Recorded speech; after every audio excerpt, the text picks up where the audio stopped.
Bonjour Marion. Bonjour Ludovic. C'est un plaisir pour moi de te recevoir sur la chaîne, hein. Je te remercie d'avoir bien voulu te prêter au jeu de l'interview. Très heureuse. Mhm. C'est vrai que dans ce domaine de l'éveil, de la non-dualité, bon, les mots ne sont pas la réalité, mais finalement, c'est quand même des panneaux indicateurs bien utiles. Et c'est pour ça d'ailleurs que je fais ces interviews, c'est pour avoir les meilleures indications, entre guillemets, hein, les meilleures, mais les meilleures indications possibles. Alors je vais essayer de te présenter en quelques mots. Donc, tu te consacres seul ou avec ton époux, Gérard, au partage de l'approche non duelle, Mhm. de la connaissance de soi, de la reconnaissance de notre vraie nature. Oui. Et pour ce faire, tu organises des satsangs, des retraites, que ce soit en présentiel ou via visioconférence. Mhm. Et tu proposes également des accompagnements individuels. Exactement. Et tu fais pas que ça, parce que tu as sorti un livre qui s'appelle La grâce de l'évidence. Nous sommes déjà ce que nous cherchons. Exactement. Bon. Alors, ma première question, alors c'est une question qui va porter plutôt sur, je vais te demander de parler un peu de ton histoire. Parce que personnellement, je crois vraiment à la puissance des histoires comme outil pédagogique pour incarner et transmettre les enseignements. Et donc, est-ce Oui. que tu pourrais nous présenter un peu ton parcours, ce qui a fait qu'aujourd'hui, tu es arrivé à partager cette perspective, cette approche non duelle?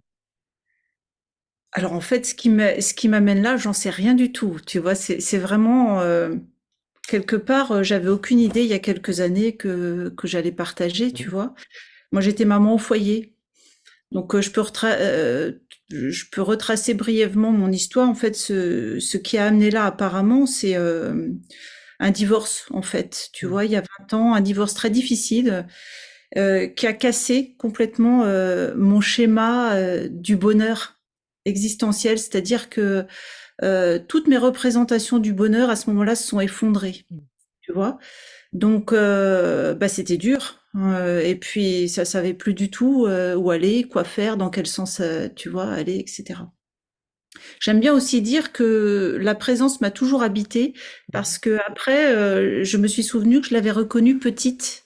Tu vois, un bref instant, mais je me souviens l'avoir reconnue petite. Mais ça, c'était voilà. Donc, je peux partir du divorce avant. Bah voilà, j'ai 4 enfants, j'ai eu 4 enfants, voilà.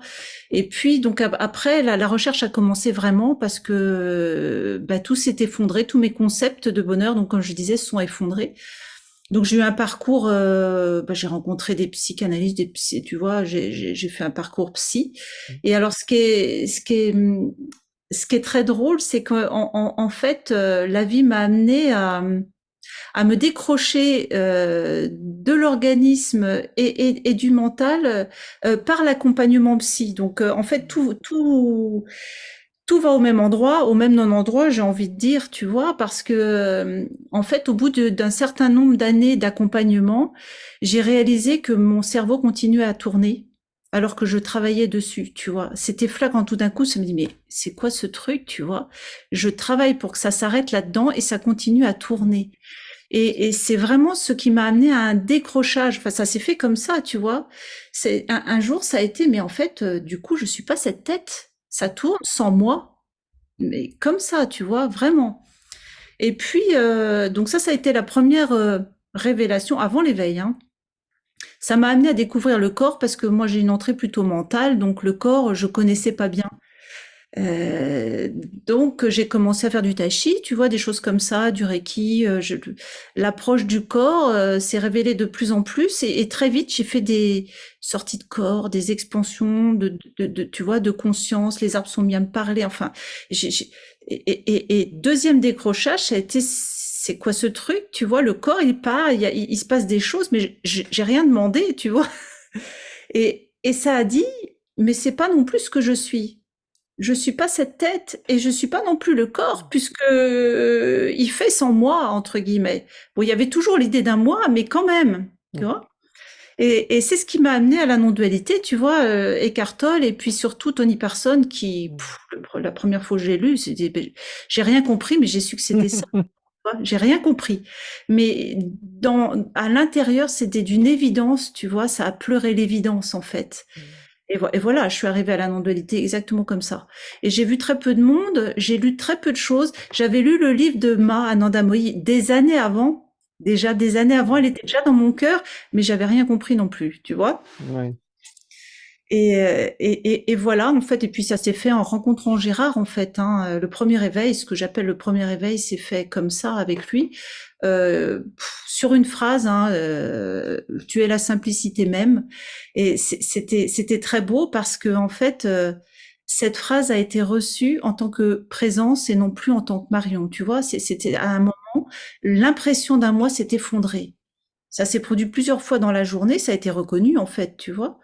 Et voilà, ça a été le début de la vie en fonction de notre nature véritable. Mais je dis souvent le premier éveil, hein, parce que il y en a eu un autre après, c'est ce qu'on appelle la réalisation du soi. Mhm. Hein, plusieurs mois. Alors, j'ai pas le fil du temps, donc je pourrais pas dire quand. Tu sais, il y a des micro-réalisations qui se passent après. Tu vois, il y a plus toujours la mémoire de ça. Mais en tout cas, je me souviens très bien cet instant où l'apparence et la vacuité ont été vécues comme une unité, tu vois. Ça a pleuré, ça a su que ça, c'était l'amour, tu vois. Et ça a été le début, ça, de la réalisation, tu vois. Elle a été intégrée à ce moment-là. Il n'y a pas deux. Il n'est que l'unité. Ouais. Et D'accord. puis après, j'ai toujours à cœur de dire aux gens que ça se déploie, c'est-à-dire que la réalisation en tant que telle ne se déploie pas parce que nous sommes toujours ce que nous sommes, tu vois. Une fois que le un a été reconnu, c'est ce qui est, il n'y a pas deux, quoi. Mais au niveau de l'apparente apparence, il y a comme un déploiement, ou plutôt des effondrements. On ne sait pas quel mot mettre en fait, parce que tu vois, les mots ils vont pas vraiment. Mais c'est comme s'il y avait cette connaissance tout le temps qu'il n'est qu'un, et à la fois au niveau de l'organisme, c'est pas vécu tout le temps comme ça, parce qu'il reste des vasanas, tu vois, qui se baladent, qui sont encore crus quelque part et qui ont besoin d'être intégrés pour que ce soit vécu de façon transparente continuellement, on pourrait dire. Et j'ai vraiment à cœur de le dire pour que les gens ne croient pas que parce qu'il y a encore des vasanas qui traînent, des conditionnements, l'éveil n'est pas là. Non, non, Mhm. non. Tu vois, c'est important ça. C'est juste que il y a des habitudes latentes qui traînent. Il y a personne aux commandes, donc ça tourne tout seul quelque part, tu vois. Et après l'éveil, si le regard se pose pas dessus, bah ça passe et c'est encore cru. Ça peut encore être cru parce que c'est comme engrammer presque. Parfois, les pensées, elles n'arrivent même pas à la conscience, tu vois. Il y a l'idée d'un moi qui se balade quelque part et qui est cru et ça entraîne une histoire et c'est encore pas mis à la conscience, c'est encore pas conscientisé. Ça peut encore apparaître après l'éveil, tu vois. Donc, tranquille, quoi. Mhm. Simplement revenir à ce qu'on est, tu vois, se souvenir, je suis cela, quoi. Et puis, ça fait son œuvre. Mm. Alors, il y a plein de choses dans ce que tu dis. Ouais, Donc, si tu veux bien, je vais essayer de te poser des questions un petit peu oui, bien sur tout sûr. ça, si tu veux bien. Oui, Parce que là, tu as décrit un voyage, je dirais, presque enfin, complet, quoi. Il y a tout. Mais pour essayer de comprendre un peu plus, oui, pour le mental, hein, bien sûr. Oui. est-ce que déjà, donc tu parles de non-dualité, tu as évoqué ce terme non-dualité. Qu'est-ce que ça évoque en fait dans ton approche et Oui. voilà, qu'est-ce que ça veut dire? Parce qu'effectivement, on peut avoir plusieurs appréciations de ce terme, de ce que ça représente. Et toi, dans ce que tu partages, qu'est-ce que ça implique? Là maintenant, tu vois, nous sommes le soi, c'est pas en tant qu'individu, c'est-à-dire que en fait, c'est même pas perçu parce que c'est même pas vécu parce que c'est pas un quelqu'un qui le vit, mais c'est ce qui est, c'est-à-dire que euh, il n'y a pas de monde séparé, c'est-à-dire qu'est-ce qu'on entend par pas de monde séparé? Ça veut dire que l'impression, ce qui est perçu est le soi. Il y a pas, en fait, il y a pas un perçu. C'est le soi sous forme apparente de toute cette représentation, mais c'est toujours que lui-même, tu vois. C'est-à-dire que euh, c'est définitif ça, tu vois. Il y a pas quelque chose qui est séparé de lui-même. C'est lui-même sous une multitude tout en étant que lui-même. C'est difficile à mettre en mots, hein, mais c'est Ouais. ça le tu vois? Donc en fait, c'est pas un rejet du monde, c'est pas un rejet de l'apparence du tout. Parfois, c'est confondu avec ça, tu vois? C'est comme si les gens pensent souvent qu'il y a comme un détachement. Non, non, non, c'est pure intimité parce qu'il y a pas d'eux. Mais le monde est le soi en tant que le soi. C'est ça, tu vois? C'est en fusion permanente. Je sais pas si c'est. Ça Ouais, répond bien à ma question sur la non-dualité, parce qu'effectivement, cette fusion, cette reconnaissance que tout est le soi, et mais alors justement, cette reconnaissance, elle se passe comment? En fait, ma question, c'est ouais. est-ce que il faut pratiquer quelque chose ou est-ce qu'il ne faut pas pratiquer quelque chose? Et est-ce qu'il y a une méthode? En fait, comment est-ce qu'on fait pour pouvoir réaliser ce soi ou cette non-dualité? Alors bah, je vais parler de mon expérience en Mm. fait, hein, peut-être ça parlera. Euh, en fait, moi, je suis entrée dans le courant, ce qu'on appelle par je suis. Je suis, c'est réaliser que je suis la présence, tu vois, cette immobilité, et les objets apparaissent au sein de ce que je suis. C'est une première étape, on pourrait dire, parce que dans cette étape-là, le monde phénoménal est encore cru réel. Et je savais déjà que c'était pas l'ultime. Quand c'est arrivé, il y avait cette connaissance intime que c'était pas le bout du bout, tu vois. Donc je savais déjà qu'il y avait une autre marche qui était déjà là dans le cœur, mais pas totalement révélée au sein de cet organisme. On peut le dire comme ça, tu vois. Et alors du coup, je peux dire ça comme ça. Depuis que je suis petite, je fais ça. En fait, je vais regarder qu'est-ce qui est vrai pour de vrai. J'ai que ce mot-là, tu vois. Quand j'étais petite, je dis souvent aux personnes que j'accompagne, je prenais un petit bout de bois, puis je regardais la fourmi. Oh, tu vois, c'est comment? Il y a combien de petits points? Et ben, j'ai fait pareil. À l'intérieur, c'est aller regarder. C'est tout, j'ai pas d'autres mots, tu vois. Qu'est-ce qui me donne l'impression d'une subtile séparation encore? Qu'est-ce qui donne cette impression-là, tu vois? Et c'est à ce moment-là que l'impression de séparation s'est évanouie. Tu vois, il y a eu bon, ça s'est passé comme ça pour moi. Ça, c'est le moment de la réalisation. Tu vois? Après, ce que j'ai envie de dire, c'est que il y a besoin, je vais le dire comme ça, mais c'est pas un besoin égotique, tu vois, mais il y a besoin d'y revenir. D'ailleurs, Ramana le disait hein, souvent, euh, pour que ce soit définitivement habité, il y a besoin d'y revenir encore et encore et encore, tu vois. C'est-à-dire que euh, au départ, après la réalisation, il y a encore des attractions, tu vois, vers le perçu qui peuvent demeurer. Et alors ça se fait dans la joie parce que c'est connu déjà comme non réel, même si c'est encore un peu attiré, tu vois, ça va être ah c'est quoi ce truc, comment ça se fait qu'il y a encore une envie ou tu vois un désir et ça va regarder la source du désir qui demeure encore, par exemple. Euh, Qu'est-ce que j'avais pu voir moi, qui avait très subtilement encore un désir de paix dans le monde, c'est-à-dire que il y avait une assimilation de la paix que nous sommes avec au bout du truc encore un petit désir de paix personnelle, tu vois. Et c'est tombé, tu vois. Quand le regard se pose sur ces pensées racines qui sont encore actives, du coup, ça les fait tomber parce qu'on sait que nous sommes la paix. Donc, la paix dans le monde n'a pas de sens. Enfin, elle est pas définitive, tu vois. Donc, pour répondre à ta question, la réalisation, nous on dit, elle est complète. Comme ça émerge une fois pour toutes, elle est complète. Mais nous, on dit, elle n'est pas parfaite en ce sens où le regard va se poser sur les restes conditionnés après. Si tu vois, ça va dépendre de chacun, ça va dépendre de, de ce qui reste au cœur de chacun, enfin, de ce qui reste comme conditionnement au sein de chaque organisme, c'est différent, tu vois. Voilà. Donc le regard va se poser dessus et ça va s'effondrer très vite. Sauf que quand je parle d'un regard qui se pose, je me pose pas en tant que Marion. Mm. C'est le regard que je suis en tant que l'être voit les résidus conditionnés au sein de lui-même. Tu vois, c'est un regard curieux d'amour en intimité de cœur, de soi avec soi-même.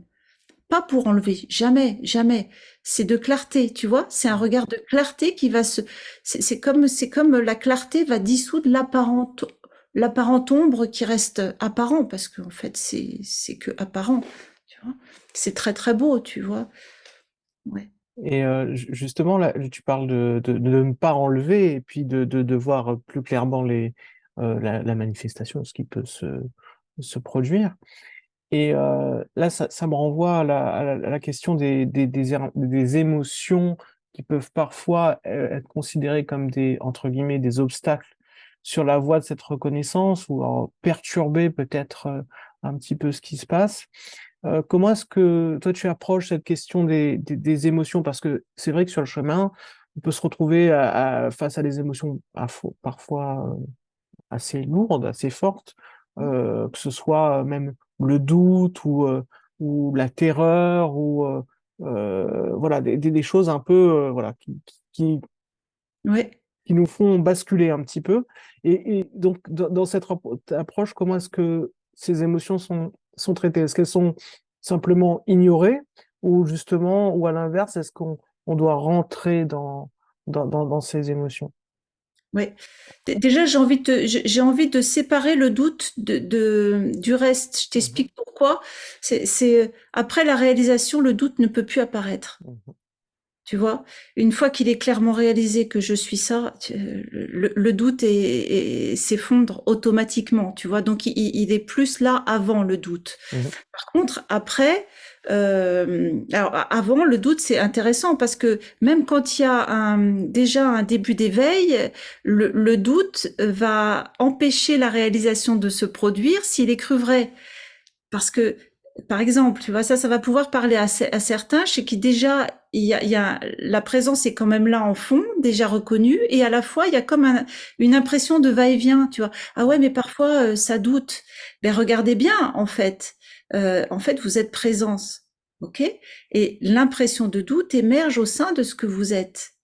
Ça n'appartient pas à quelqu'un, il y a pas de moi. C'est une impression qui émerge au sein de ce que vous êtes.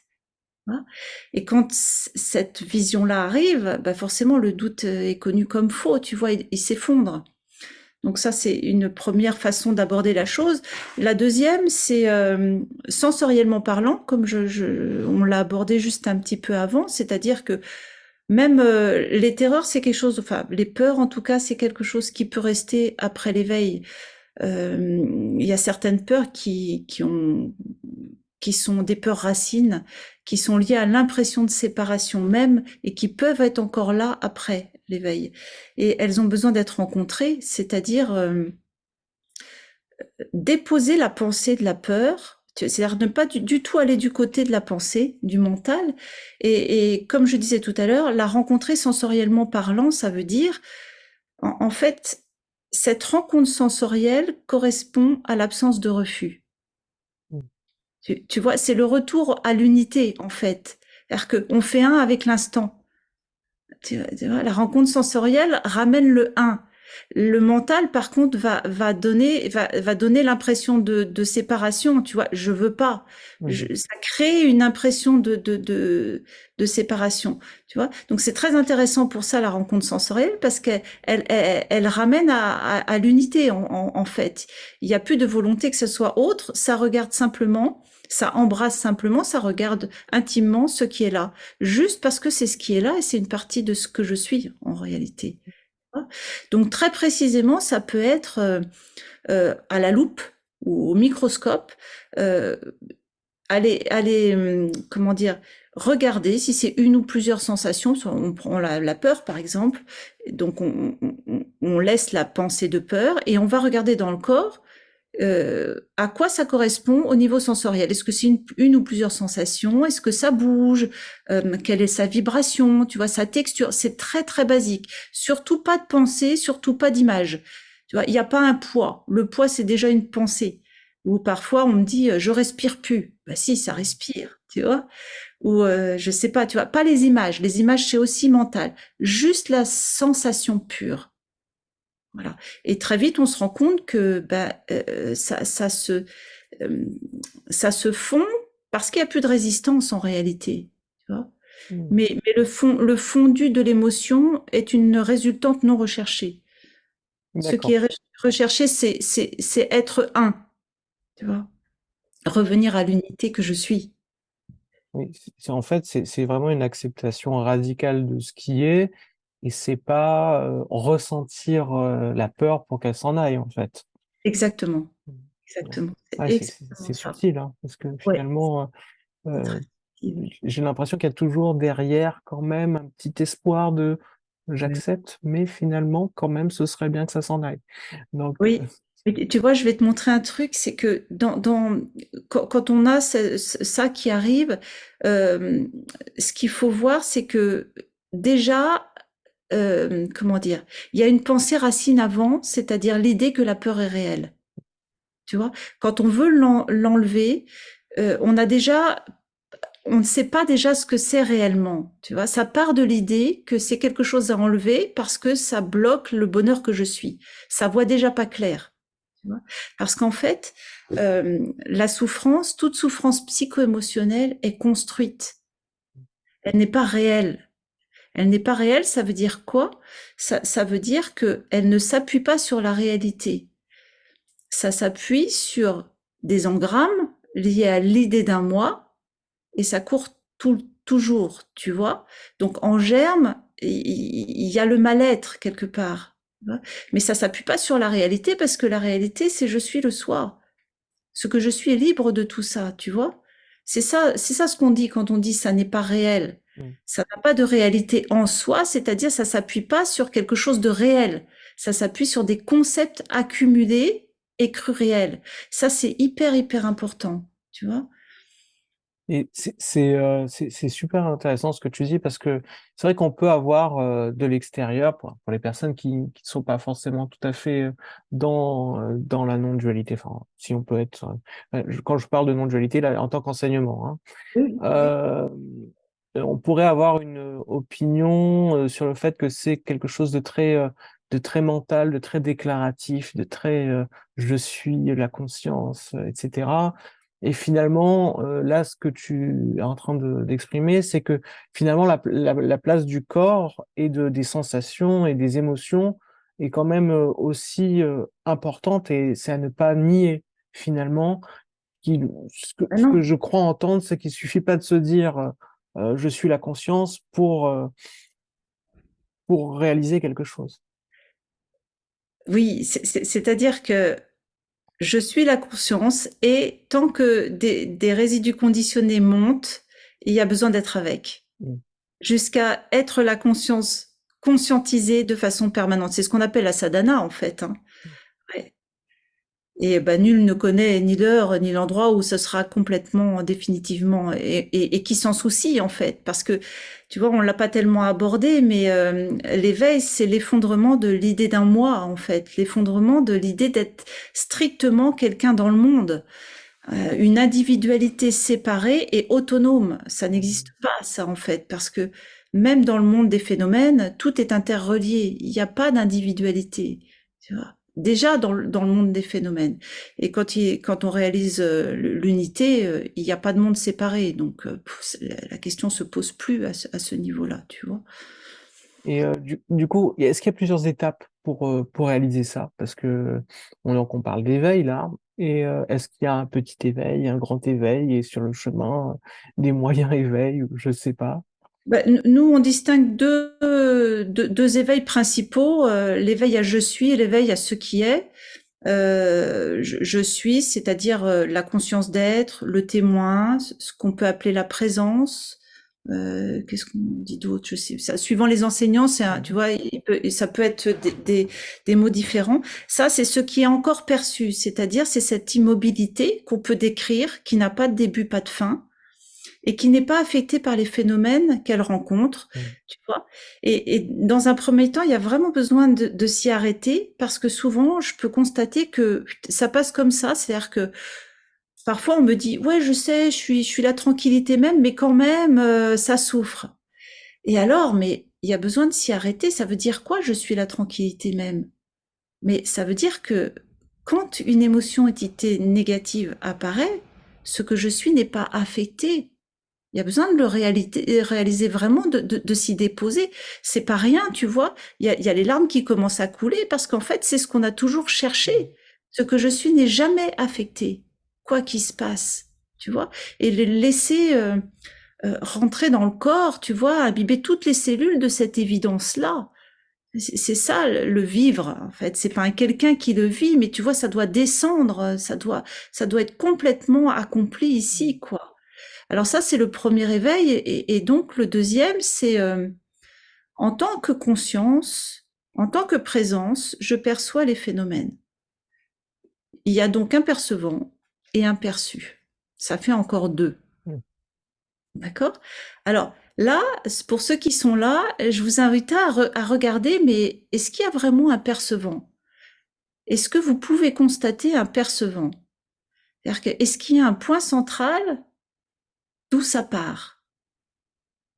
Est-ce que vous pouvez le trouver? Tu vois? Ou alors, quelle est la distance entre ce que vous êtes présence et le phénomène et l'organisme? Est-ce qu'il y a une distance? Très souvent, quand vous êtes là, vous me dites, il n'y a aucune distance. Mm. Je fais la réponse, tu vois. Et alors là, en fait, c'est ce qui est qui parle sans que vous vous en rendiez compte, parce qu'il n'y a aucune distance, ça veut dire non de. Tu vois? En fait, c'est ce qui est qui parle, mais c'est pas tout à fait. C'est comme une bulle qui a pas tout à fait, tu vois, qui est pas tout à Mm. fait sortie consciemment. C'est-à-dire que c'est pas arrivé consciemment à la conscience, on pourrait dire. Et en fait, alors là, on s'arrête. Mais réalise ce que tu viens de dire. Il n'y a pas de distance. Il n'y a pas de distance, ça veut dire il n'y a pas d'eux. Même si les yeux de l'organisme semblent voir quelque chose, il n'y a pas d'eux. Ça veut dire ben, s'il n'y a pas d'eux, tout est un. Il y a pas un percevant, il n'y a pas un endroit d'où ça part, il n'y a pas un perçu. Mm. C'est un partout et nulle part, sans point focal, tu vois? C'est assez, ça paraît quelque chose de souhaitable, en tout cas pour les personnes qui sont sur le chemin. Enfin, je pense que c'est entre guillemets un objectif qui peut en intéresser beaucoup. Mais pour revenir un petit peu au début de tout ça, quelle serait la, la première étape pour quelqu'un qui Mhm. voudrait, bah, par exemple, qui écoute cette conversation et qui se dit, ah ouais, ça a l'air chouette. Mais comment est-ce qu'on commence en fait? Oui, on peut commencer par regarder les pensées. C'est-à-dire, est-ce que je pense les pensées ou est-ce que les pensées apparaissent? Tu vois, on commence souvent comme ça, c'est-à-dire regarder de près. Qu'est-ce qui pense la pensée? Alors, souvent, vous me dites, ben moi, mais qui moi? Mm. Est-ce que et alors là, regardez de près. Est-ce qu'on choisit la pensée là, ce qui est dit? Comment c'est choisi? Est-ce que c'est prémédité? Est-ce que c'est décidé de dire ça ou pas? Alors là, tu vois, ça s'arrête. Oui, c'est vrai. Les pensées, finalement, elles apparaissent d'elles-mêmes. Elles ont un caractère familier parce qu'elles sont un peu toujours les mêmes dans cet organisme précis, Mm. mais ça ne signe pas l'existence d'un quelqu'un. Tu vois, l'organisme corps mental, il est mu par tout un tas de critères, des gènes, une hérédité, une histoire de vie, des conditionnements, mais ça signe pas l'existence d'un quelqu'un aux commandes. Donc, commencer comme ça, tu vas regarder ce qu'on pense les pensées ou les pensées apparaissent d'elles-mêmes. On peut faire la même chose pour les actions et pour les choix, jusqu'à ce que l'évidence arrive que, en fait, tout arrive de soi-même. Alors, si tout arrive de soi-même et que personne n'est aux commandes, alors ben, qu'est-ce que je suis? Parce Mm. qu'on ne peut pas dire il n'y a rien là, il y a bien quelque chose. Ah, Oui, on peut aussi se poser la question de bah, qu'est-ce que je fais maintenant?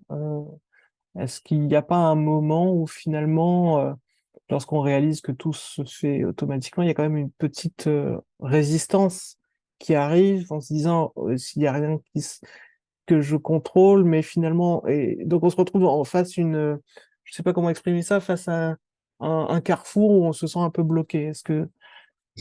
ben, oui, là je pourrais te guider comme ça, c'est-à-dire que là, dans ce que tu dis, la personne a encore l'idée d'un quelqu'un. Mm. Tu vois, je me sens bloquée, qu'est-ce que je fais? Ça part de l'idée d'un moi, donc ce sont juste des pensées en réalité. Ne pas les croire et revenir à ah oui, je suis. Ok, se déposer en tant que je suis. Et alors, on voit que la pensée juste apparaît. Elle est pas réelle. Ne pas la suivre surtout, parce que en fait, comment ça se passe les pensées? Une pensée apparaît et la pensée en elle-même, elle ne fait pas souffrir. Qu'est-ce qu'il faut pour qu'un mal-être survienne? Il faut que son contenu soit cru, réel. C'est-à-dire que d'emblée, ce que ça raconte, floup, c'est attrapé, saisi, sans personne, ça se fait tout seul, et c'est cru, sans être mis en question. Et ça, c'est le début de l'histoire. Cette première pensée va en entraîner une autre, et une autre, et une autre, et une autre, et c'est parti, tu vois. Et donc, en fait, il faut que la pensée soit crue vraie pour qu'il y ait ce qu'on appelle une croyance, pour que la souffrance soit. Une pensée en elle-même ne fait rien du tout, elle émerge, tu vois. Mm. Et au moment où il est vu qu'elle s'appuie sur l'idée d'un moi et que c'est juste une pensée, bah, ça s'effondre, c'est fini, tu vois, c'est coupé dans l'œuf, enfin, comme on dit, c'est tué dans l'œuf, on dit. Mm. Ça ne peut plus courir. Donc j'ai l'impression que donc à ce moment-là, il y a une confiance aussi qui émerge, enfin, une confiance naturelle en ce qui est et ce qui doit devenir, une sorte Oui. d'acceptation. Bah, c'est même plus que ça, c'est nous sommes la confiance même. Nous sommes l'acceptation même. C'est-à-dire que, pas nous en tant qu'individus, c'est la nature de la réalité. C'est plutôt dans l'autre sens, c'est qu'est-ce qui fait que la non-confiance soit là? Qu'est-ce qui a été rajouté sur notre nature éternelle d'amour, de confiance, tu vois? Parce que c'est par nature. Par nature, nous sommes tous les sentiments purs. L'amour, la joie, la paix. Qu'est-ce qui a été rajouté? Ah, bah, des idées, tu vois, des pensées. Lesquelles? C'est toujours une histoire de pensée. Bah, par exemple, la pensée, j'en suis séparée, Mm. ou c'est pas là pour moi, tu vois. Et si la pensée, c'est pas là pour moi, est active, forcément, ça peut pas se dévoiler, puisqu'il y a l'idée qu'elle est pas là, puisqu'il y a Mm. l'idée que la joie n'est pas là, puisqu'il y a l'idée que la paix n'est pas là. C'est comme ça que ça fonctionne. Si on considère qu'il y a une fin ou une réalisation entre guillemets finale, donc déjà est-ce que ça existe? Est-ce qu'il y a un moment où il n'y a plus de doute et il n'y a plus de souffrance? Et, et qu'est-ce que ça implique finalement d'être d'un être totalement réalisé? Est-ce qu'on est un être parfait avec un comportement parfait, des émotions parfaites? Cette question est un petit peu provocatrice, Oui, bien ouais, évidemment, hein. ouais. En fait, c'est pas du tout de ce côté-là que ça va. C'est-à-dire que lorsque les concepts se sont effondrés, tous, tu vois, à propos de l'idée d'un monde réel, de tout ça, euh, la félicité du soi se révèle. Cette félicité, ça n'a rien à voir avec tout ce qu'on connaît. Ça n'est pas du tout relié au phénomène parce que ça n'est pas du monde, tu vois. Mais ça sait que c'est ça. C'est c'est plutôt lié à l'absence de concept, tu comprends? Mhm. C'est ce qui demeure quand tous les concepts se sont effondrés. Donc, ça appartient pas à un quelqu'un, ça appartient pas au monde. C'est ce que nous sommes en réalité. Je saurais même pas si je dirais une joie ou peut-être une joie fine, mais c'est pas tout ce qu'on connaît. La félicité, c'est vraiment ce qui est lorsque les concepts se sont effondrés, tu vois. Je me souviens plus exactement de ta question précise, mais c'est ça ce qui m'est venu de répondre. C'est- Ce sera très bien comme ça. Oui. Je voulais parler un petit peu plus de ce que toi tu proposes, parce que donc j'ai vu que tu combinais une approche plutôt thérapeutique et aussi un accompagnement sur la non-dualité. Est-ce que tu pourrais nous parler un petit peu de ces deux modalités d'accompagnement? Euh, pe- Qu'est-ce que c'est? Comment ça marche? Ça marche ensemble, mais quand je parle d'approche thérapeutique, c'est pas du tout comme avant l'éveil, en fait. C'est pas une approche thérapeutique classique. Mhm. L'approche thérapeutique, elle va s'appuyer sur l'idée d'un quelqu'un dans le monde, tu vois, et on va faire en sorte que ce quelqu'un dans le monde aille mieux. C'est pas du tout l'approche. Quand on dit j'ai mis thérapeutique parce qu'on peut partir d'un cas de ce que vous vivez précisément dans la vie de tous les jours, tu vois. Mhm. Et en tout cas, ça va jamais accompagner dans le futur ou avec une idée de mieux être dans le monde. Il n'y a pas un quelqu'un. Ça va être juste avec l'objectif de cet accompagnement va être le retour à l'instant, en fait. Mhm. Comme on a partagé tout à l'heure, tu vois, par rapport à la sensation. Certaines personnes ont du mal à être avec ce qui les habite. Tu vois, c'est difficile d'accepter, de vivre les émotions qui sont là, tu vois, elles ont pas appris, etc. Donc on peut partir de là, tu vois, c'est ça. Mais il n'y a pas de but dans le temps, c'est juste être un avec ce qui est, on pourrait dire. C'est ça, tu vois, c'est la différence avec les thérapies classiques. Ça n'accompagne pas avec l'idée d'un moi, il n'y a pas de moi.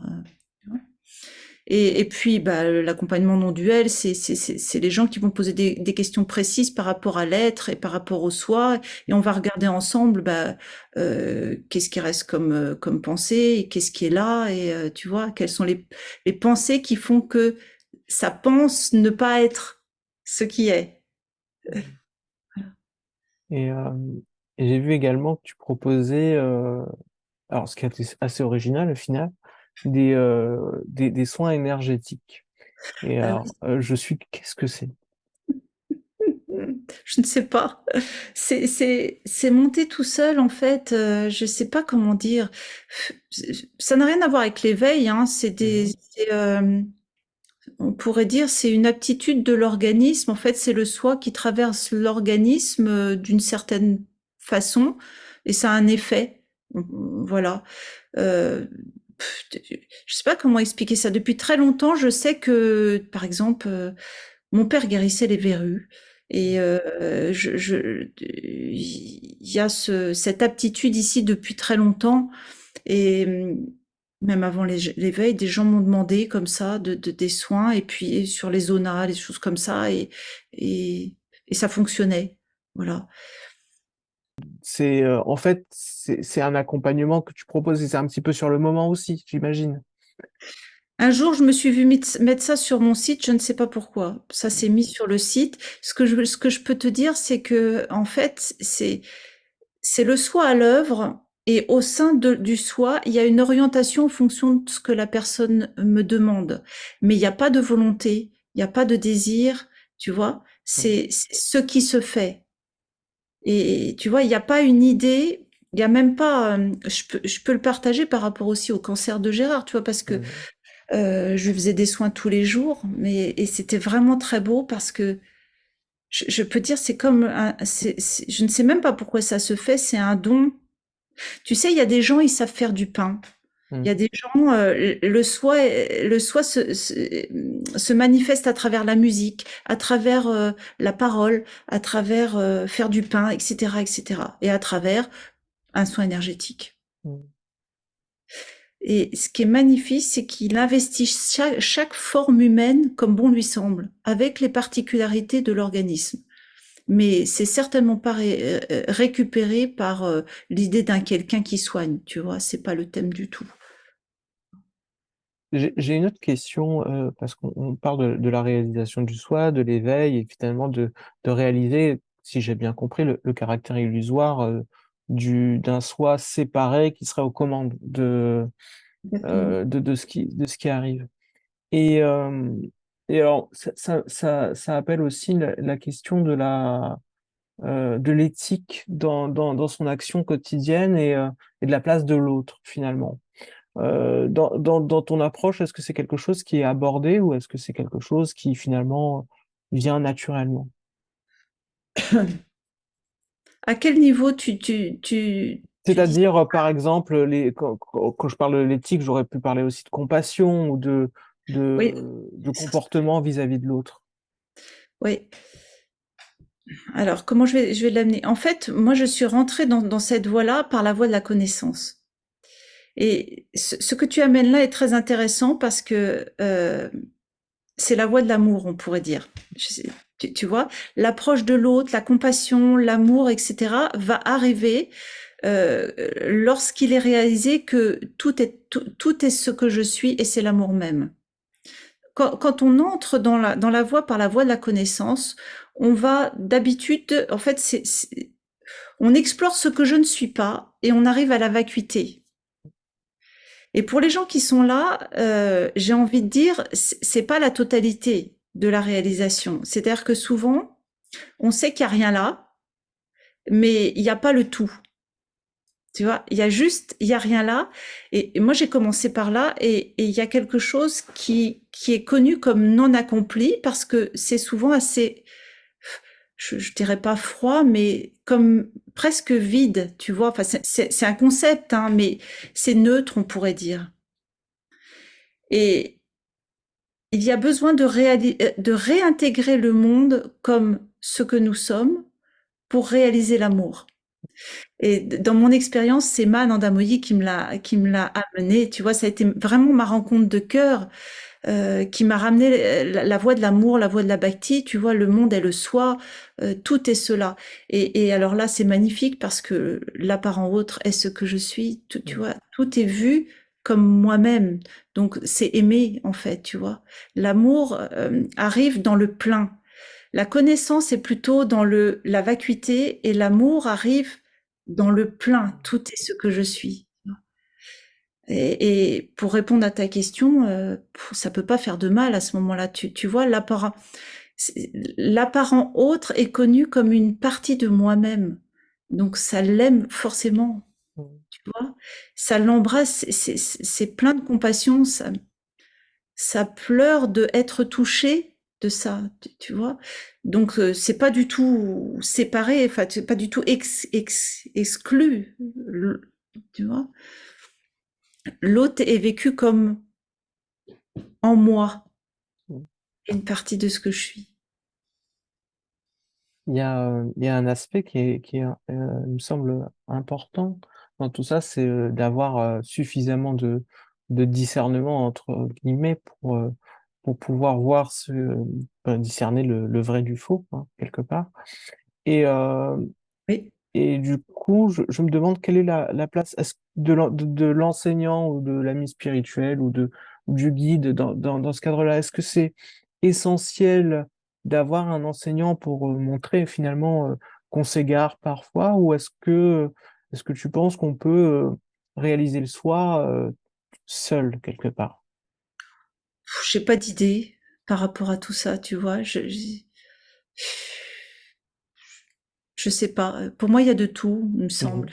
Je peux juste parler de ce qui a été vécu ici, c'est-à-dire que sur ma route, il y a eu Gérard. Donc en fait, même après l'éveil, bah, c'était au travail avec lui, tu vois. Enfin, je veux dire, c'était tout le temps en regard de ce qui pouvait rester. Donc j'ai été accompagnée, on pourrait dire. Après, c'est propre à chacun et c'est propre au karma de chacun, tu vois. Il y a pas de karma et à la fois, tant qu'il y a l'idée d'un monde et il y a un apparent karma, je sais pas Mhm. comment l'expliquer, tu vois. Ça dépend des restes conditionnés au sein de chaque forme. Et là, je m'adresse pas à un moi, parce que toutes les formes sont le soi. Et à la fois, c'est la multitude des couleurs. C'est comme les fleurs, tu vois. Il y en a, elles sont plus grandes, d'autres, c'est ni bien ni mal, c'est comme c'est. En fait, quelque part, c'est pas l'important. L'important, c'est tout est ce que je suis, tu vois. Tout est ce que je suis. Et c'est revenir à ça encore et encore. Emma, elle disait, souvenez-vous que tout est Dieu. Même si vous avez l'impression que c'est pas comme ça dans votre vie quotidienne, gardez cette pensée du divin tout le temps et ça va se révéler. Tu vois, s'il y a qu'une seule pensée qui peut être gardée, c'est la pensée du divin ou de ce qui est, peu importe. Prenez le mot qui vous convient. En tout cas, chacun.